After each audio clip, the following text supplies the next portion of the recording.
All right. Hello, ladies and gentlemen. Good evening and a warm welcome to each and everyone at MESC Red Devils NCR. This is Delvin. I have Wali and Anshuman Bhai with me on the stream today. Good evening, gentlemen. Very heavy heart that I'm saying good evening, but good evening nonetheless. So, with that, let's get into what happened yesterday. A small breakdown of things. United lost 1-0 to West Ham last night, courtesy of a Said Ben Rama goal. Our second consecutive loss in the Premier League and our fourth loss in the last 6 games. So this run of form in particular has led to a seemingly comfortable situation where top four for United fans and people associated with the club, what was thought as a foregone conclusion is now going to be a long drawn embarrassment, a long drawn sprint, or whatever you say, where we also have to depend on other people's results as well. How did it come to this? Why did it come to this? It shouldn't have been so difficult in the first place. The fixture list was forgiving. We had momentum with us, but all of a sudden we are seeing things unravel before us in the most spectacular fashion. I do not often associate Tottenham Hotspur and pride in the same sentence, but for once, Spurs would be proud of the bottle job that we are doing here. That's how bad things are. And in the center of this shitstorm, especially after yesterday, comes David De Gea. Now, to say that David De Gea's legacy in Man United is insecure is a stretch. David De Gea has well and truly secured himself among the pantheon of greats to have played for the club. It's been more than a decade since he joined as a scrawny 18-year-old kid from Atletico Madrid. Had a horror nightmare start to his first season, but went on from strength to strength, and then now from strength to strength is now gone from strengths to weaknesses. So he's all in all, basically, he's come full circle. He's back to where he started his career with Man United, where the chinks in his armor, the flaws in his games are being brutally exposed. So to talk about David De Gea a little bit in an open retrospect, uh, he is currently the leader of the Golden Glove race. Surprisingly, 15 clean sheets, which Ten Hag or the rest of the side have not failed to point out at every single opportunity they get. So that's that. But another alarming stat is that David De Gea this season has led 4 goals, 4 errors which have led to goals, and that is the most by any goalkeeper in England. And he's level with Hugo Lloris. So it's definitely not the company that you would like to have.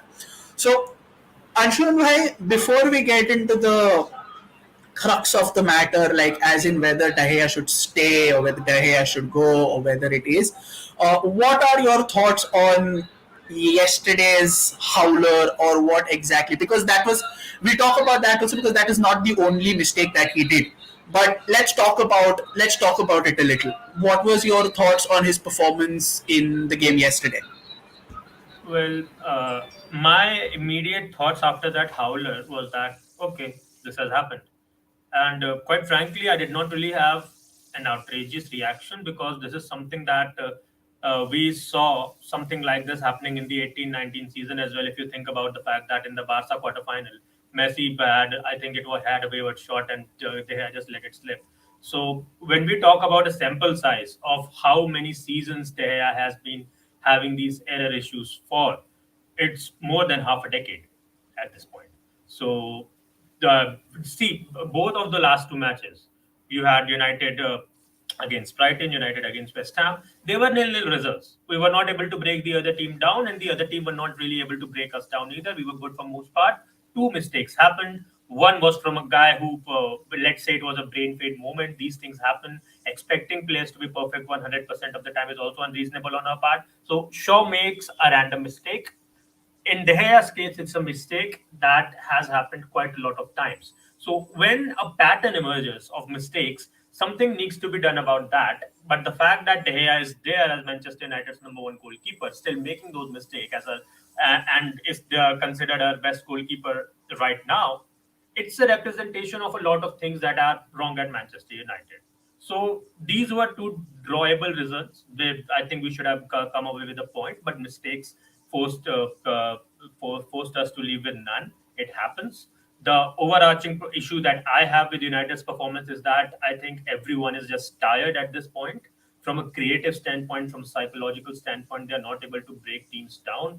They are having a hard time, and the teams have resorted back to the good old thing they used to do on the Solskjaer: just set up a low block, and don't even set up a low block, just set up a block, any block.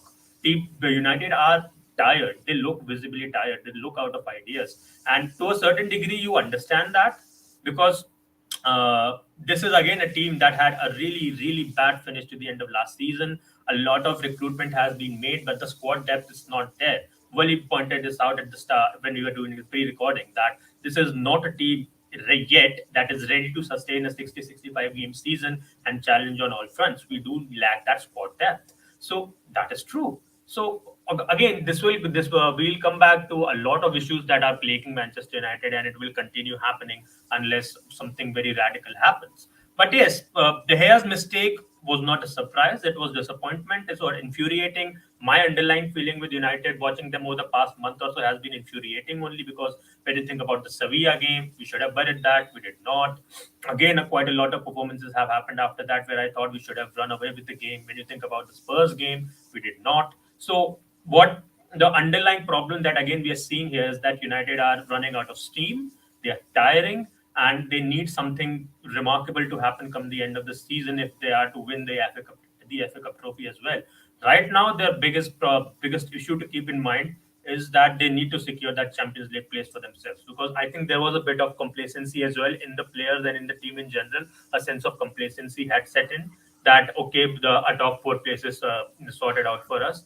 The good reality is that it has not happened. They can see Brighton creeping up. They can see Liverpool creeping up. They know for a fact that Liverpool have recent precedents of being able to come back into an near impossible situation and snap up a Champions League place for themselves. So I think we have been talking about wake up calls for United. This is another one of them. And the good thing is that we have just one away game left in the league, and the rest of them are home matches. United need to see these matches through because Arsenal are not Arsenal are out of our reach. City are out of our reach. Newcastle, Brighton, Leicester, Newcastle, Brighton, us, and Liverpool are the four teams that are going to be vying for the last two places, and we need to make sure that one of those is ours. Because again, if the Glazers are to stay, Manchester United need the Champions League money to reinforce the squad. So that is again another angle that needs to be kept in mind. So again, United are tired. They look tired. They look out of ideas. That is something that infuriates me. The fact that we should have again sealed ourselves a top four spot by now, but if right now we haven't, is again an annoying thing. But it's again representative of the fact that this is a team in progress. And at the end of the season, if United are not to secure a top four place, then it would be very much deserved because that's how this works. This is a merit-based system, and we will not have done good enough to merit a top four place if we do not end up with one. So that is also something to be kept in mind. This is about. We'll talk about this in detail as well. But yes, for right now, my underlying feeling with United in general is one of frustration, and uh, and still there's a sense of understanding as well that okay, this is a team in transition. If we end up bottling the top four, it will be annoying, it will be infuriating, but it is what it is. So there is that as well. Yeah, I mean, fairly put and well assessed the situation totally. We have a lot of people in the chat who going, De Gea stay. It shouldn't even be debate. He needs to go. Vishal Bhai says yesterday's match was gifted by De Gea and the attackers, so there's blame there. Uh, One, two is again. Vishal Bhai says that De Gea started the first half with a miss pass, started the second half with a miss pass. That's basically him in a nutshell. Amit Bhai says, "Bye forever, please." Oh God, the desperation in the "bye forever" just goes on to say how far things have fallen down. Uh, Wali Bhai, let's talk about a little bit more. So now, we like Anshuman Bhai said earlier that it is not a surprise that De Gea has been prone to these moments of absolute skullduggery or issues like these. But if that is the case, I think I read a tweet today which put it very well. When Ronaldo was not performing, he was benched. When Sancho was not performing, he was benched. Even when Malasia had a period of a barren run where he was not performing up to the mark, he was he was benched after that 6-3 loss to Man City, where Shaw got his place back. Sancho was also benched for a certain time. Anthony was. My question to you is why De Gea hasn't been benched? I mean, surely in the past, in this season, we've had two backups to him, both of them who've had proven Premier League experience. Now, yes, they are not the most popular names in the house, but Jack Butland and Martin Dubravka in different parts of the season have more than earned their medal as starting level Premier League goalkeepers. And when you know that there is a lot of heat, when there is a lot of fire, or when there is something that is not going right as far as the keeping situation is concerned, you can't keep defending him and giving him game after game. So why has De Gea not been dropped in spite of the bad performances that he's put? So do you believe that in this issue, maybe some part of the blame needs to be deflected to Ten Hag here in handling the De Gea situation, or do you think it's a stretch too far blaming Ten Hag for this? I think one of the main reasons also for De Gea's downfall, especially this season, has been the lack of competition. If there was a Dean Henderson in the ranks, then I think we would have seen a better scope of performance from his end. But we've been seeing this coming, and you know what's strange? I was a big fan of David De Gea, especially during the Jose Mourinho era. I had a wallpaper of him on my phone as well.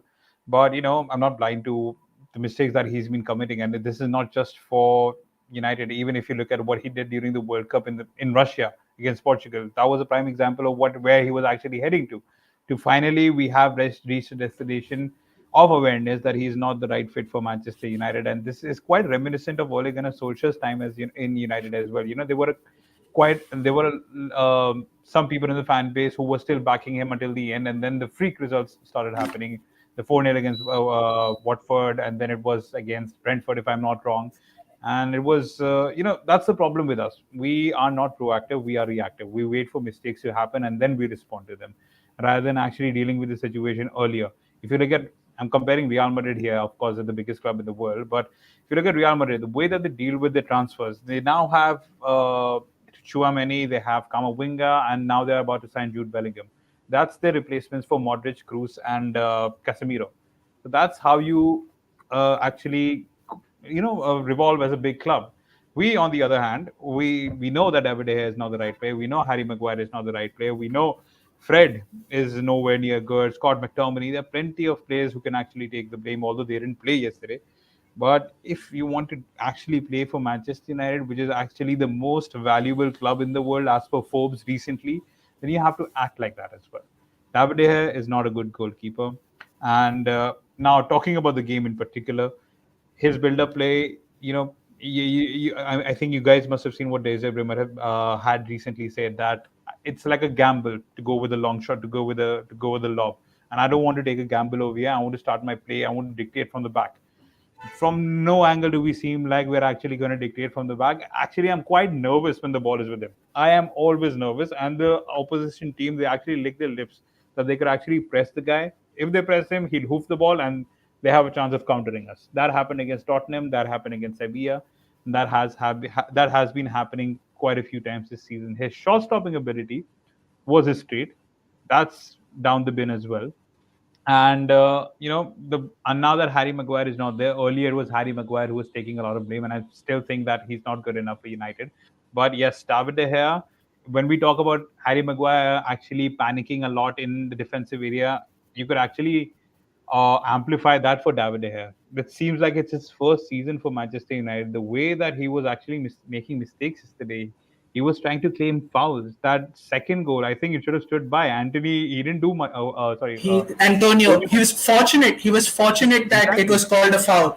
If there was another referee or another official, they could have looked at things differently. Yeah. But So this is a situation where even earlier to this, David De Gea has taken a lot of flack for with his inability to command the box. yeah, While so that's another issue. His commanding of the box, his distribution, his short passing. All in all, it is not been.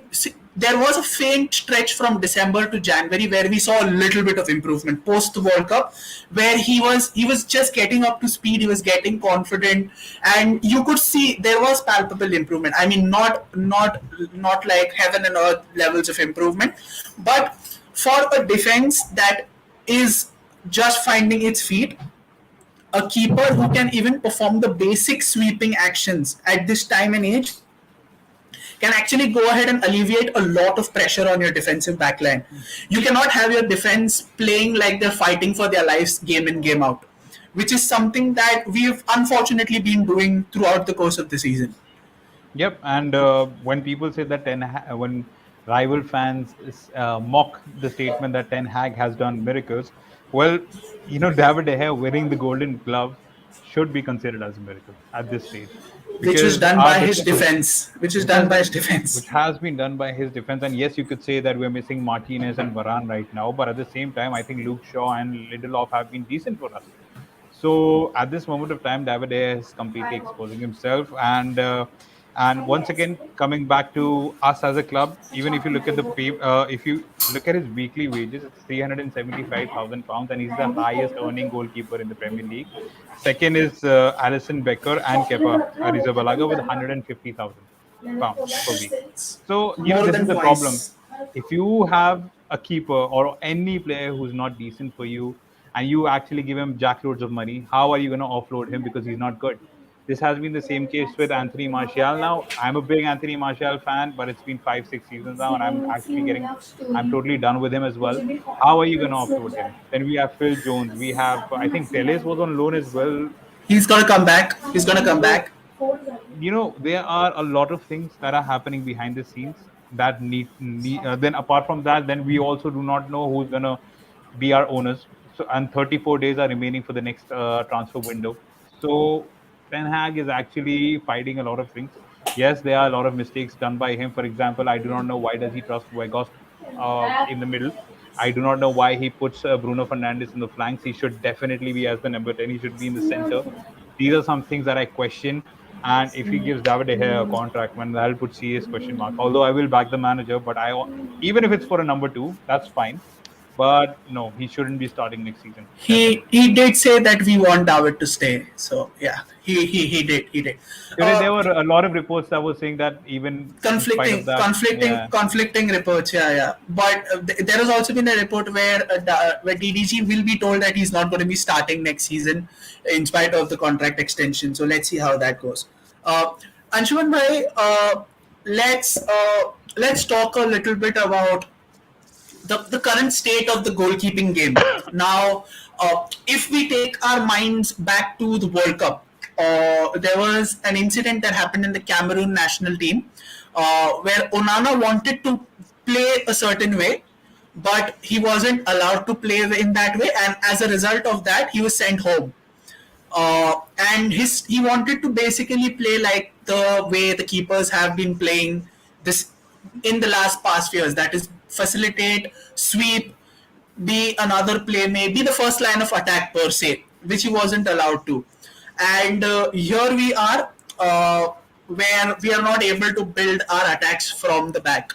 So, what can you put this regression of De Gea down to? Is it because De Gea has not adapted to the times? Is it because the goalkeeping coaches around him have not made sure that he's adaptive to the game around or the changing situation? Or is it because of the defense that he's been playing in front of for years and years on end? Because there has not been a fixed defensive style throughout, because every manager that he's played under has had a different defensive style of play.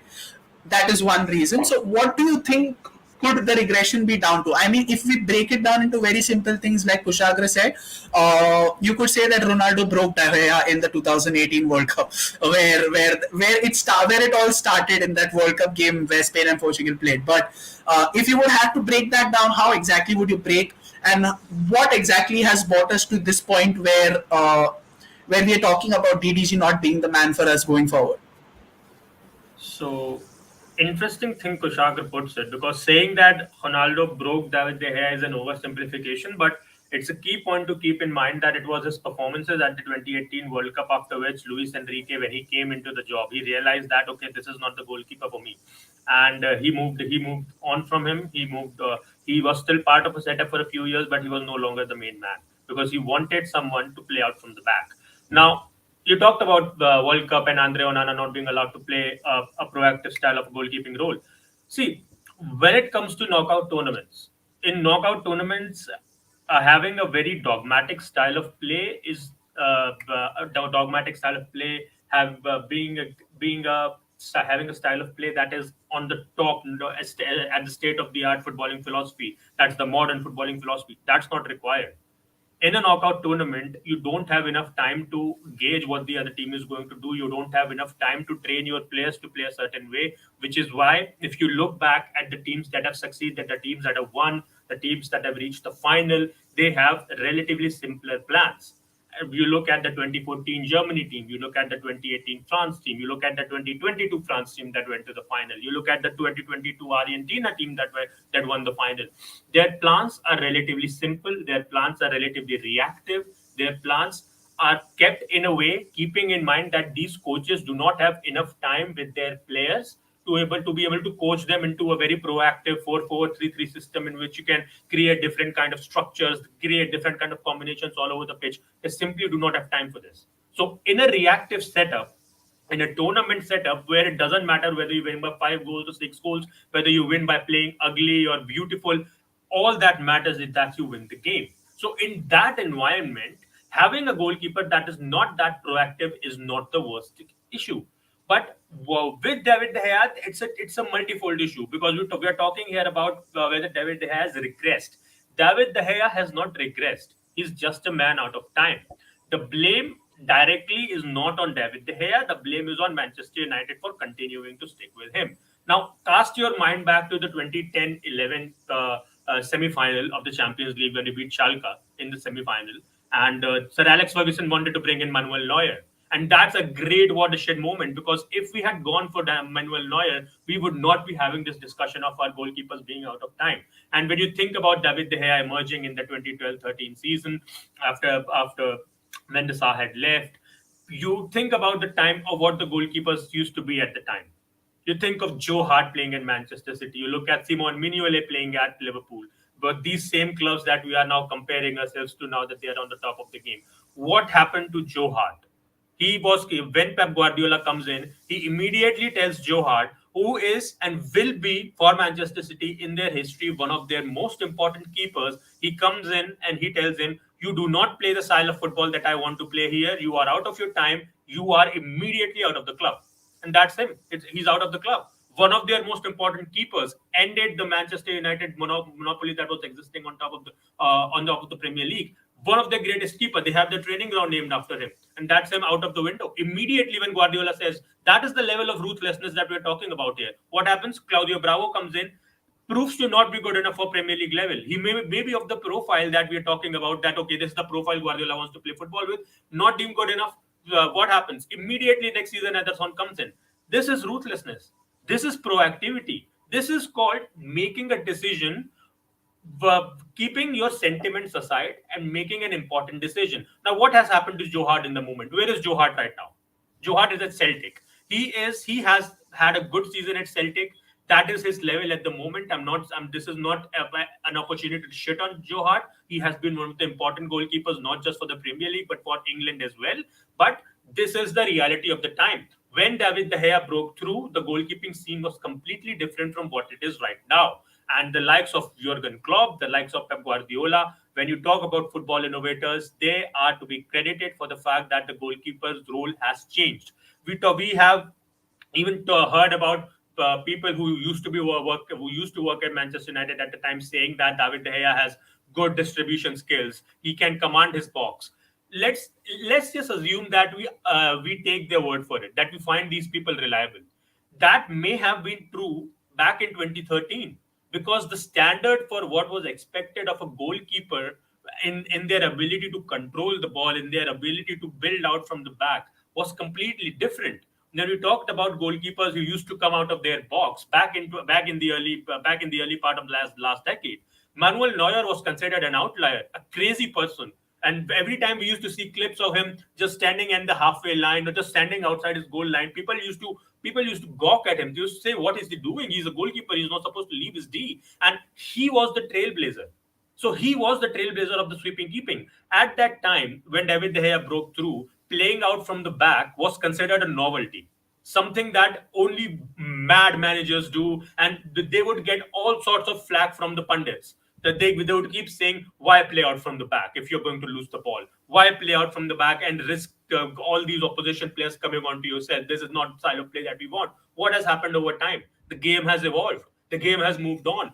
Profiles of players have changed. You look at the way fullbacks operate now. You look at the way the midfielders operate now. You look at the way whoever the position in general has been evolved over the past 5 years, let alone the last 10 years.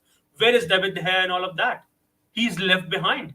And that's not his problem. He came from a different system. He came as a goalkeeper from a different time. As a traditional goalkeeper who is just expected to be in his place, in his D, to hold down his D when it comes to shot stopping, that used to be his position. That was the goalkeeper he has always been. That is how he came through the academy setup. So expecting him to perform for Manchester United in 2023 is not his fault, right? This is not on him. This is on Manchester United. This is representative of our problem as our completely bust recruitment policy. And this is something that I have been saying.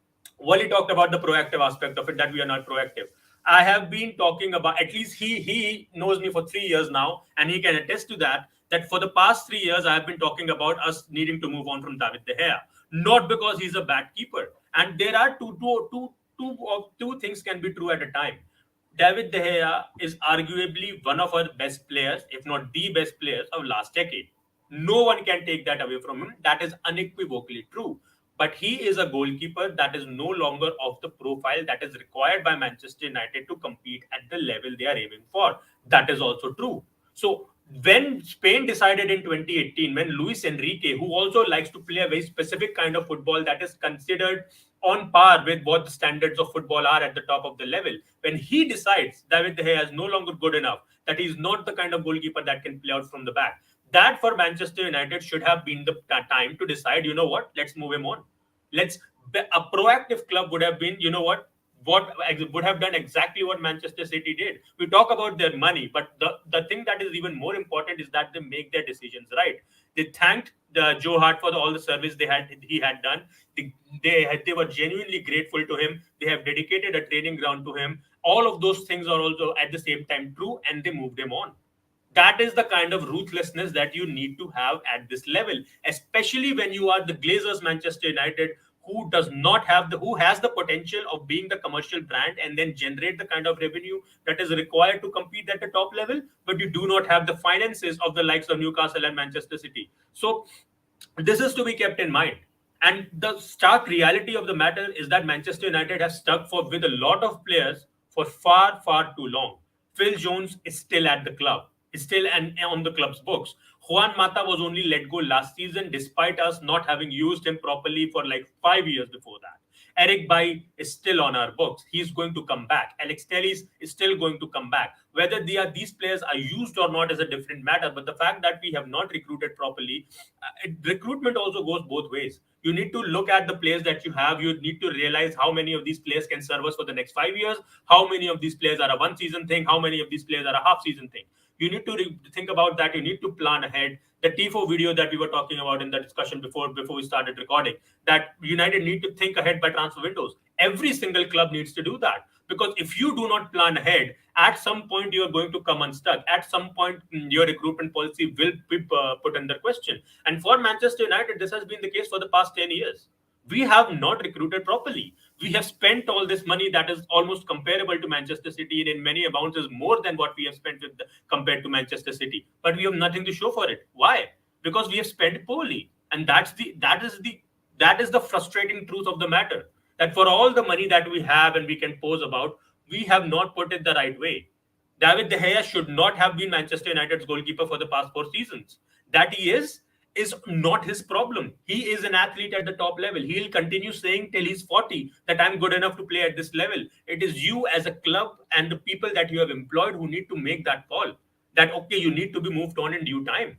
So that this is not on David De Gea. This is a representation of what has plagued Manchester United for far too long. And just one season of Murtaugh and Richard Arnold arriving is not enough of a sample size for us to give any kind of an optimism as to what happens now, because Ten Hag has been talking about David. We want to continue with David De Gea. Now, the thing is, when Eric Ten Hag arrived, he said the same thing with Cristiano Ronaldo as well. Best player in the world. We want to continue with him. But secretly, there is no way he would have wanted to continue with him. Right now, luckily, what happened is that Cristiano sorted his problem all by himself, by not showing up in the preseason, by then all these antics that came out leading up to the interview. He sorted that issue for Eric Ten Hag. The difference here is that David De Gea is not really going to do all of those things. So this is again an interesting challenge for Eric Ten Hag, because Ronaldo sabotaged his situation all by himself. De Gea is not going to do that. De Gea's contract runs out this summer. You need to make that call. Wally just told us the numbers. 375,000 per week is more than twice of what other top goalkeepers are earning. So even if it is a reduced wages, they're still going to be probably more than what these goalkeepers are earning. So yeah, this is the rumored amount is somewhere close to around 200,000, if I'm not mistaken. there you have which it. is It's more than what Alisson is getting. It's more than what Irizabalaga is getting. So this is what we are talking about. You are talking about having a goalkeeper who is out of his time, and why I say that with David De Gea is it's an issue that's not just about his profile. These errors are an indication that he's not confident enough in his own space. So even if you were to say that, okay, this is a goalkeeper that's not good enough for league football where you want to play a certain way, let's keep him from cups. He's not able to do that as well, because there is a confidence issue here. And then you mentioned that in the questions, Manchester United's overall operations over the past seasons haven't helped, because when you go from Van Gaal to Mourinho to Solskjaer, you keep changing your players. There is no discernible style of play. There is no kind of continuation. There is no consistency. There is no idea what is this goalkeeper supposed to do. So all of these things have fed into De Gea being the kind of player that he is right now. And to his credit, he has played as good as you could expect a goalkeeper in his mid-30s, who has been brought up in a completely different environment to play a completely different kind of role. The kind of things that he has been able to do under Ten Hag this season, I think he should be credited for it as first, because Yeah, precisely. those clean sheets are an oversimplification. That is a superficial metric. But De Gea has been good. These mistakes that have happened, they have been happening for far too long for us to say that this is a one season thing. So that is something that United should have taken care of a long time ago. This is not on De Gea. His confidence, the confidence level he has right now, is something that has snowballed for a lot of seasons now. That has happened for it's been happening for quite a while. So again, this is something to be kept in mind, that he has been asked to play out from the back, to come out of his box to a certain degree, to keep the ball at his place. Given the kind of player he is and the way he was raised, this is already a remarkable improvement. But you also have to understand that this is the best we can get. And once United, and we are now in that phase of the season where United are tired, United are running out of ideas. So all those weaknesses that your players have become even more pronounced. So which is why we are seeing David De Gea performing the way he has, because he has been performing a role, and he has been doing good to the degree that he can. But again, as a club, you need to understand this cannot be your main man going forward. And if you cannot see that, then the problem is with you, not the goalkeeper.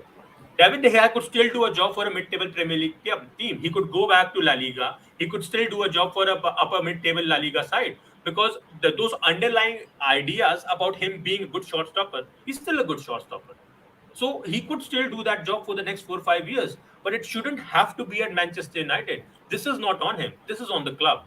So again, what David De Gea continuing at the club is a representation of how the club have operated over the past 5, 6 seasons. This is not entirely his fault. As much as he could, he has helped us out in the past. Like I said, arguably our best player of last decade, and the fact that he's been asked to continue and to play a kind of football that he was never going to be comfortable with, as much as he has performed, I think it's creditable to him. If he does end this season with a golden glove, there couldn't be a better way to send him off. There could not be a better way to say thank you for everything that you have done. This is us just a small token of representation of everything you've done for us over the last 11 years. Tata, goodbye. Now we're going to move on from you.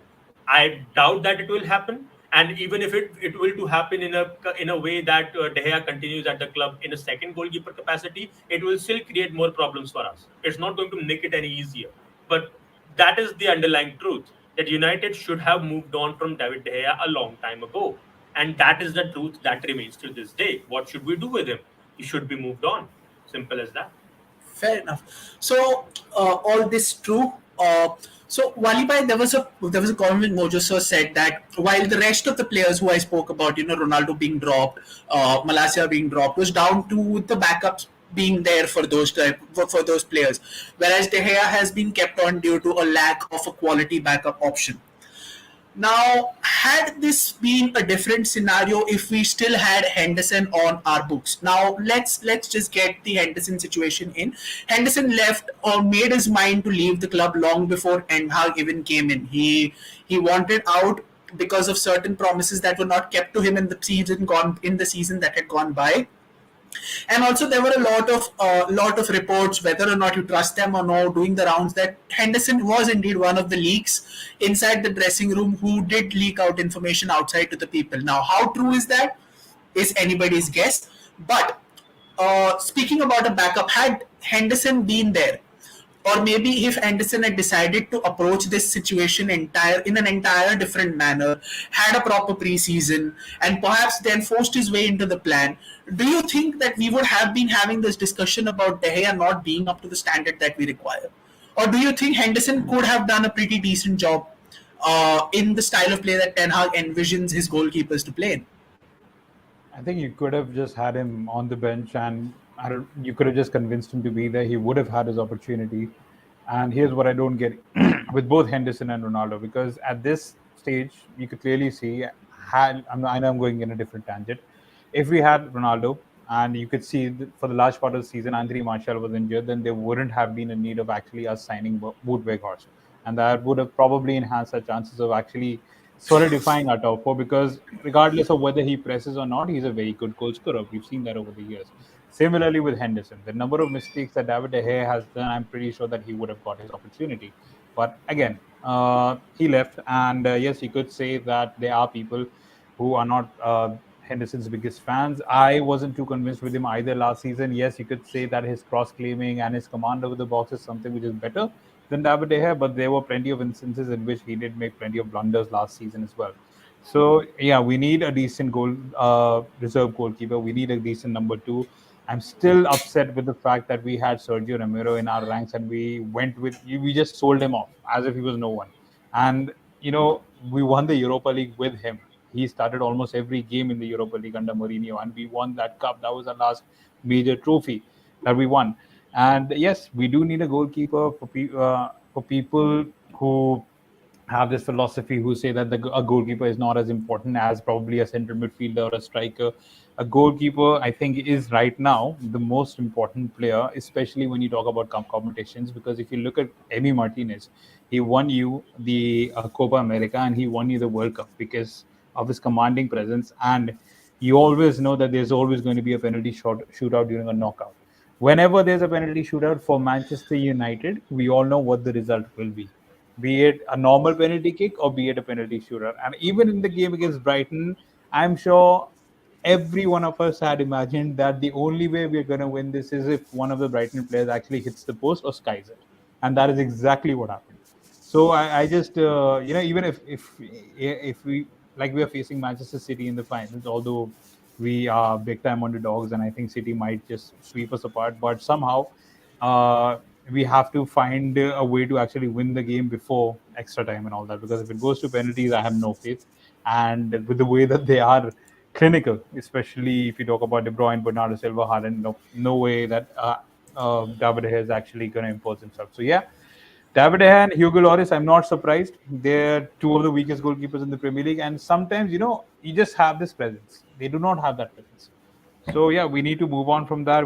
Anshuman has covered almost everything, but apart from that, yes, we need a whole bunch of players. You spoke about City being very clinical when it comes to penalties. I'm sorry, this is going a little, Anshuman and Vibe, I'm sorry, a little bit going off tangent, but I I think even Edison does not exude that much of confidence as a keeper who is a shot stopper when it comes to penalties. Even he doesn't have a pretty spotless record when it comes to saving penalties or something like that, and. That could, I mean, these are all hypotheticals that we're dealing with here on the off chance that whether the game does go to penalties or not, which I, for one, a month before the finals, I'm already saying this is not going all the way. This is not going to penalties. This match is very well getting over within 90, irrespective of who wins it. This is a 90-minute game. You Uh, know, just one thing. Do you know what's worse? Against Villarreal, how many penalties did we take? How many penalties do we take? Does we anyone all remember? it came to the keepers, so 11, So 11. So I think 10 was successful for Manchester United, and then in the and FA Cup, De Gea only missed his. yeah, Surprise, surprise. and in the FA Cup, we took six successful Seven, penalties. Seven. seven. So that's 17 penalties scored by us during the shootout, and our goalkeeper hasn't made a single save out of all those. Yep. We're actually very good in converting those penalties, but we need a goalkeeper who could actually save. Precisely. And Anshuman Bhai, we've spoken about De Gea's situation at the club. So, you had spoken about De Gea coming or getting into the goalkeeping at a time where sweeping was considered an outlier. So, when De Gea signed for the club, I was just a teenager, but I was well into the years of supporting the club. So I just gone ahead and read about it. But so what struck me initially when De Gea made his bow for United was that De Gea was a pretty accomplished keeper with the ball at his feet. So seeing him now struggle with these same with the same qualities that made him strike out in a way that Sir Alex himself missed a game to scout him. It just for some reason I feel a little bit of a bad taste when it comes to it. So that is something which I wanted to get out of my chest. He was pretty accomplished as with the ball at his feet when he came in. So it's a pretty weird transitional point in his career where he's come to where he's not at the same level where a lot of people expected him to be. Now, obviously, we spoke about whether De Gea is the number one or whether it is not. Now, obviously, the most logical question here will be recruitment and how exactly do we go ahead redressing this issue. Now, obviously, with the takeover situation, like you said, Anshuman, by being in limbo, there could be potentially a chance where we would not have enough investment on a goalkeeper. So the statement that Ten Hag said, as in we would love to have De Gea stay with us, he's a top keeper, he has 15 clean sheets, so on and so forth. Do you think this is the statement of a manager who actually wants De Gea as his number one? Or do you think this is the techniques that he's using from the good old Ronaldo playbook? I think, given what Ten Hag has shown right now, I'm inclined to believe that he's just being diplomatic, that he's just saying these things to placate the media, saying these things that are very basic. You know, that if you are consuming this in a mainstream way, these are the kind of statements that you would look at and you'll be like, you know what, he's right. Most clean sheets. So you cannot be a bad goalkeeper if you have most clean sheets in the Premier League, in our greatest Premier League. So these are I think he's playing the diplomatic card, and if he does stick, I think a part of me believes that if David De Gea is relegated to the bench, then he would like to have him because he's a senior player at Manchester United, has been here for the past 11 years. So it helps him having someone who is in a continuation role. Because when you look at the other option that we have, Jack Butland, out of absolutely nowhere. Tom Heaton has been here for like I think 2 3 seasons, but it's not good enough. So if you want a player on your side that is a senior figure that knows the club far better than you do, that has seen a lot of upheaval, then in that regard, in a dressing room, I think David De Gea would be a very solid choice to keep on. But if you are talking about having a goalkeeper that you will keep abusing in a regular basis, that's when things get tricky because that is not something that should be upon David De Gea anymore.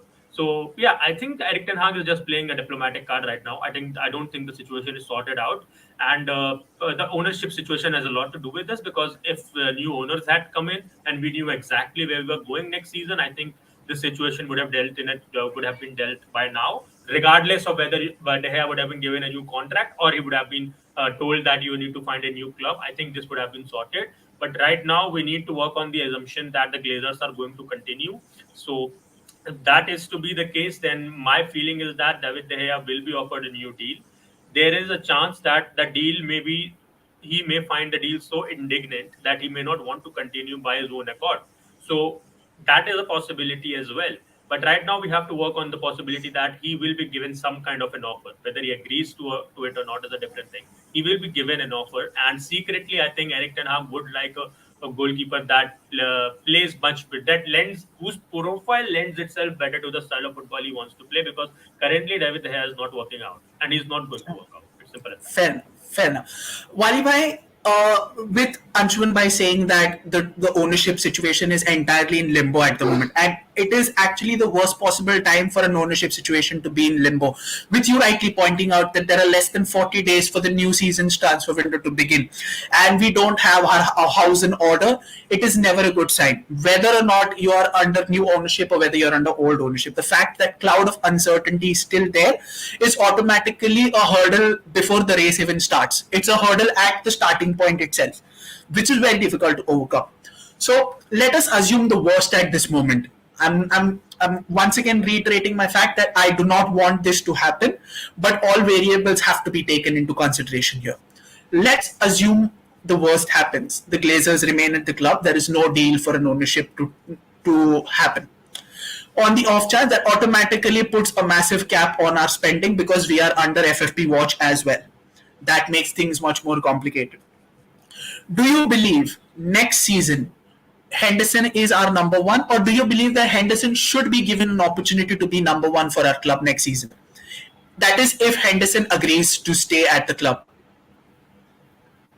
Definitely, I think you have to call him in, and we all know that our owners and the people in the hierarchy are terrible when it comes to actually offloading players, and so they will look for a simple way out. And one of the simple ways for that would be actually to hire a that and they actually put in different. So yes, that might be an alternative. Nevertheless, although like there are some reports that are stating that Jim Ratcliffe uh, once the Blazers in and after 3 years there might be a possibility where he actually gets them off. It's going to be interesting to see now because if you remember a few months ago when we were about to face Barcelona in the second, it was the first. Walid, I'm sorry to cut you off. Your voice is muffling a bit, so what you're saying is not exactly audible. Is it better now? Yeah, much better, Mhm. much better, Yeah, much so better. as I was saying, it's just funny how like a couple of months everything can change because a few months ago when we were about to face Barcelona, it was the first time when Jim Ratcliffe and Sheikh Jassim had actually put in their bids and they had announced that we are going to buy 100% of the club. Both, even Jim Ratcliffe had said that I'm going to entirely buy out the club, and so did Sheikh Jassim. And you saw the performances that were happening. I'm not saying that it's like it has something to do with it, but it's just you could say it's symbolic in a way. Now we're in a limbo. We do not know what's happening. Neither do we know are we going to be in the Champions League next season. Are we going to win the FA Cup? So yeah, in a way, until these parasites leave, this is something which is going to happen to us. So you could sign your players, you could bring in some players, you can say there are your basically replacements. Henderson is replacement, can replace David De Gea, but it's not going to get you anywhere. If you want to challenge for the big titles, if you want to challenge for the trophies, then you need to have owners who actually understand you, who understand the blueprint of the manager. Once that happens, then you just look at the trajectory at which Manchester United go, because Manchester United is a sleeping giant. Irrespective of our performances on the pitch and the controversies and the mega deals that we offer to some bang average players, we're still the most valuable club in the world somehow. We still have the largest fan base. So once we get more than half decent owners, these guys are not even half decent, they're less than half decent.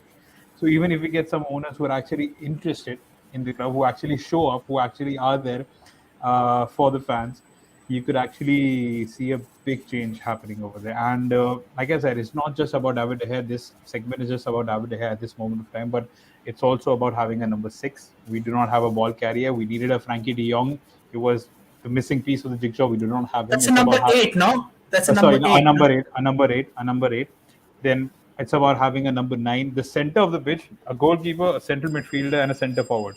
It's actually bang average for Manchester United at this point of time. Not to So yeah, forget a centre back also, because a we centre are. back. I think we're pretty set to offload Harry Maguire in the summer. I think if not, that is one move that is definitely happening, or at least I see it happening. This And also, yeah, yeah. Yeah, I'm just saying that this week is going to be quite crucial. I think we're going to get some reports about a preferred bidder or something because Yeah, I think there was yeah, a report that said that we could expect an announcement in the next 48 to 72 hours, yeah, apparently, regarding the takeover situation. So let's see. It's also been said that the Rain Group wants an announcement to be done as quickly as possible. So when the merchant bank itself is teetering on the edge of frustration, you know how far out these guys have decided to drag this thing out. Just goes to show how incompetent these people are, and they're just looking for a payday at this point in time. So this makes me believe that there could be a takeover, because these lot are still in there for the money, is what I feel. So this is the only thing that gives me hope that there is a takeover that can be done by the end of it all. Uh, yes, yeah. So yeah, Wali bhai, thank you so much. yeah. And I hope to see you soon in one of the other streams. So thank you so much for joining in. All And right, yeah, guys. Yeah. see you soon. Arjun bhai, now we've spoken everything about the situation in the club, whether or not it has had a part to play in De Gea's stagnation. Let's not use the word regression. Let's call it stagnation. And obviously now it comes down to recruitment, and as obviously and expected, there are a lot of alternatives that have been doing the rounds. There's David De Gea from Brentford. There's the good old Diogo Costa from Porto. Then there are even talks of a sensational reunion between him and his previous goalkeeper, Andre Onana, who's currently at Inter Milan, and whom we spoke about earlier in the stream with his as far as exploits with the Cameroonian national team are concerned. So, if we were to nitpick, or if we had to pick one of them, out of the three, let's see, these three are the options. I do not see any other goalkeeper who could very well fit into the style of play and who is available at the moment. So, who would you feel would be the right keeper profile out of these three? Ideally, I would slightly incline towards Andre Onana compared to Okay. David Raya. I have not seen enough of Jogo Costa. I've seen him play a couple of games. I have not seen enough to be able to make any kind of assessment on his weaknesses. But I have seen quite a fair bit of David Raya and Andre Onana. See, David Raya is a deal that I think is more doable because I think he's tried and tested in the Premier League. I think he and Robert Sanchez are the two goalkeepers that have been compared a lot because both of them are Spanish and both of them have played for the national team as well, have been part of the setup. But the thing with Robert Sanchez that I've noticed this season, especially now that he has been playing under the Zerbi, is that he's very error prone. So if you do bring someone like Robert Sanchez in, that error prone aspect that you currently have in your goalkeeper will not go away. Now that's not to say that there is a perfect goalkeeper out there. The kind of football that we are going to playing out from the back, there will always be mistakes. There will always be some moments where the goalkeeper completely gives up. It happens with Ederson. It happens with Alisson. That's not going to go away. The thing to keep in mind is that these don't result into a pattern of behavior, which becomes something that needs to be dealt with, which is the issue with De Gea.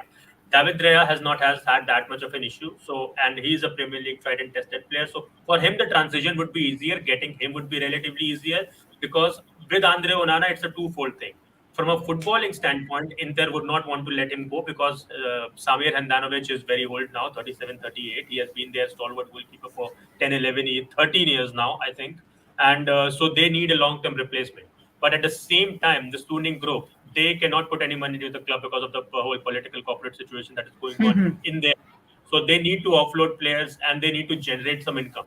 So for that to happen, they have a very limited amount of players that they can resort to, and Andre Onana happens to be one of them. So if that situation becomes important for them, if Andre Onana ends up becoming a player that they feel that they need to let go in order to generate funds, then I think that is a deal that can happen. But there is a lot of issues there because from a footballing standpoint, Inter cannot afford to lose Onana, but they may end up in a situation where they have no other choice. So David Drea is a relatively doable option because Brentford are again in the mold of Brighton. They recruit well, they plan well. I would be very surprised if they don't already have replacements lined up for They him. have. Yeah. They already got a second keeper last year, Thomas Strakosha, the Albanian international. He was previously playing for Lazio. He's already on Brentford's book. They bought him last season, so he's their second keeper. So the transition would be a little easier for them, as far because he's also a similar profile. Uh, a keeper who's comfortable with the ball at his feet and who's able to build out moves from the back.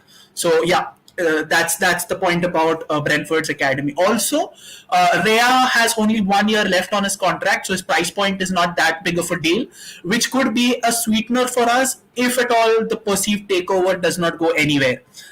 His current price is somewhere close to around the range of 15 to 20 million, and at 27, I don't think he's very old as far as goalkeeping age is concerned. I think as far as goalkeeping age is concerned, he's not even at the prime of his goalkeeping prowess, if we were to put it into absolutes. There is a mad option. There is a very mad option that can become available for us, and that is Manuel Neuer, because they have already replaced Manuel Neuer with Jan Sommer at Bayern. Now, things with Bayern become a lot more complicated because they have not been playing well. So there is an argument to be made that when Neuer returns, can he somehow take that place from Sommer? But if the likes of Hasan Salihamidzic and Oliver Kahn are to make a decision, I think they would want to stick with the 30-year-old goalkeeper and not with the 36-year-old one who just broke his leg in a skiing adventure that he was not supposed to be a part of.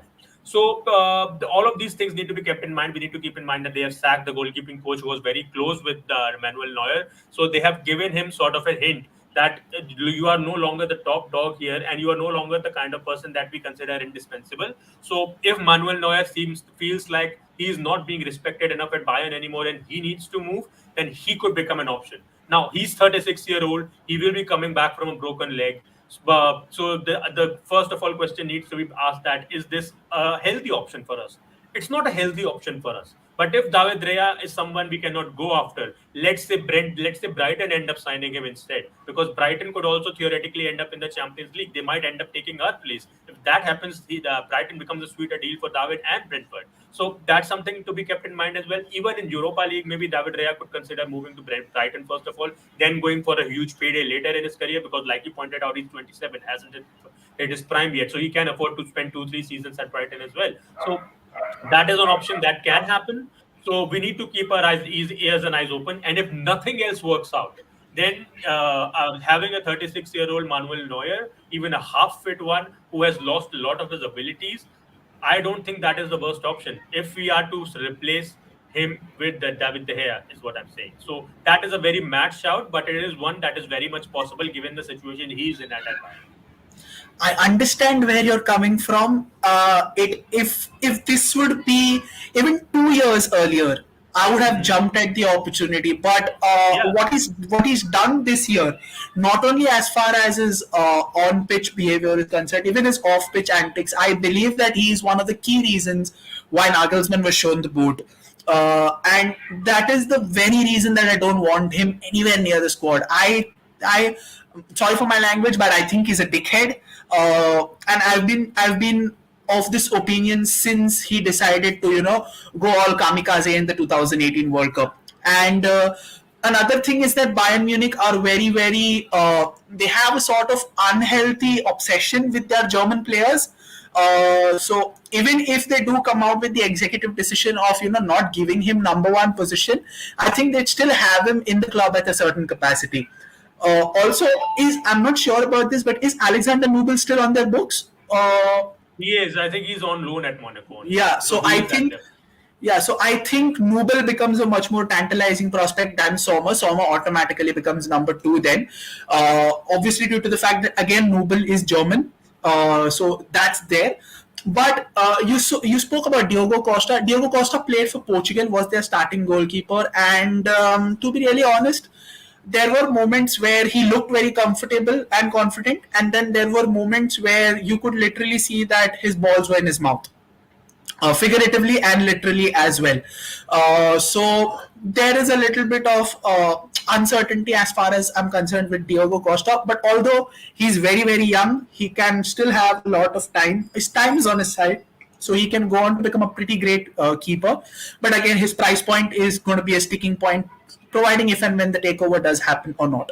As far as Onana is concerned, brilliant keeper. I've been seeing him play since his Ajax days, and even in Inter, he's gone on to hold a very peripheral part. He's been so advanced in Inter's build-up play that he more or less prefers and functions as an auxiliary centre back at times. I've seen him play at centre back where the ball with those sweeping passes, he comes out. He's very very dominant, which is why he wanted to play that style in Cameroon. Also, unfortunately, it did not happen. He was sent home, but Onana has his own disciplinary issues and has had his own his doping issue as well. Although he does claim that it was unintentional, we would not know what it is. And again, it comes down to the morality side of things. Would we have a player like that on our side? That becomes a prospect. So for me, again, I personally am a fan of David Raya. I've been tracking his progress since Brentford were in the championship, and there I think he came into the spotlight because of a mistake he committed in the playoff final, where he absolutely glitched in a football manager game's perspective. The goal that he let in, which was the only goal between the sides, he absolutely glitched on that. But from there on, he's just gone on from strength to strength and has established himself as one of the better performing keepers this season.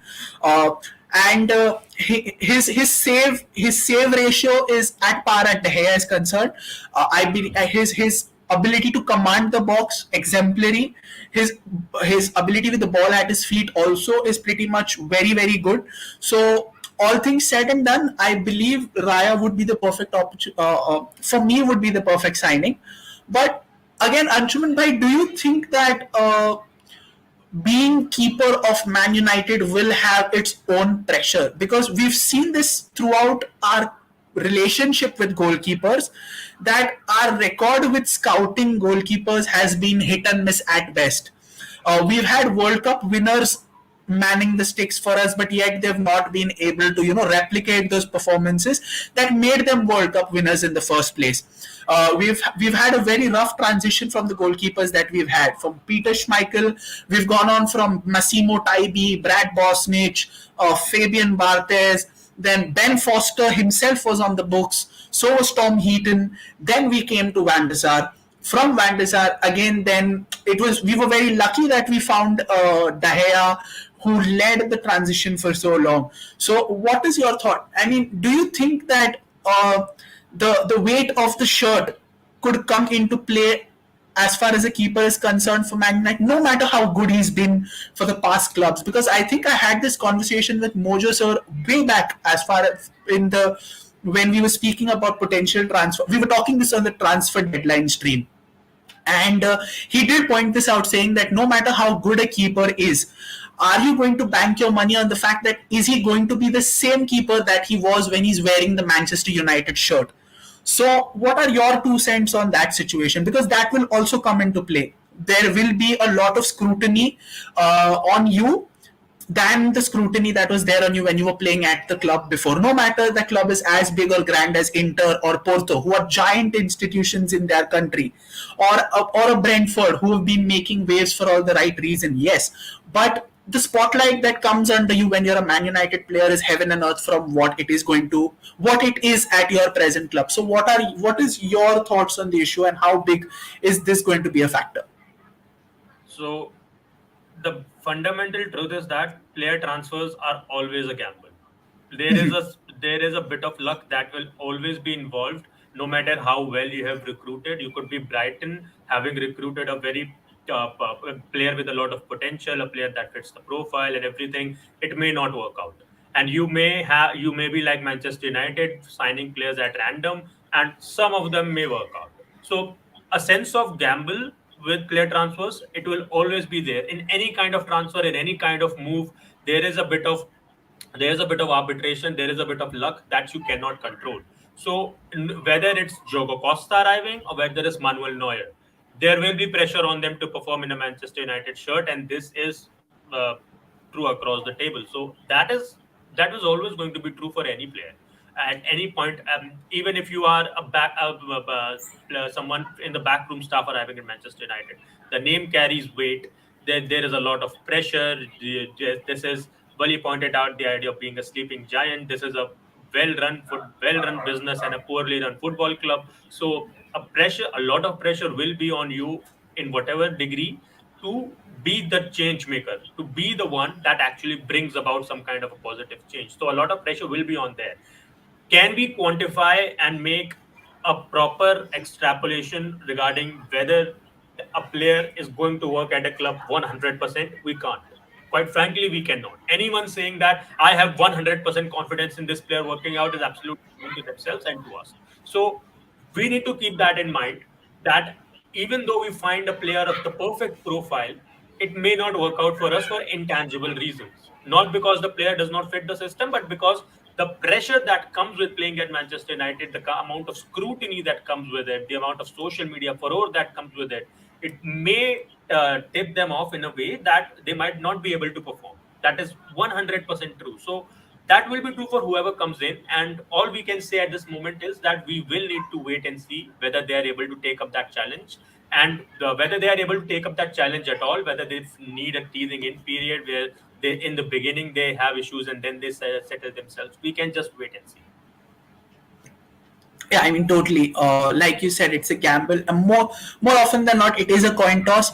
But yeah, I think we both, and even Walibhai earlier, agreed that I think if there is any time to, make the step from De Gea to another goalkeeper, I think we will not be having any better time than this.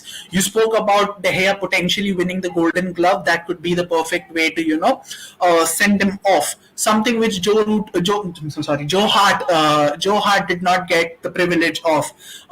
So yeah, many of the points that we've spoken about are more or less something that a wide majority of the fan base have been discussing in muted circles.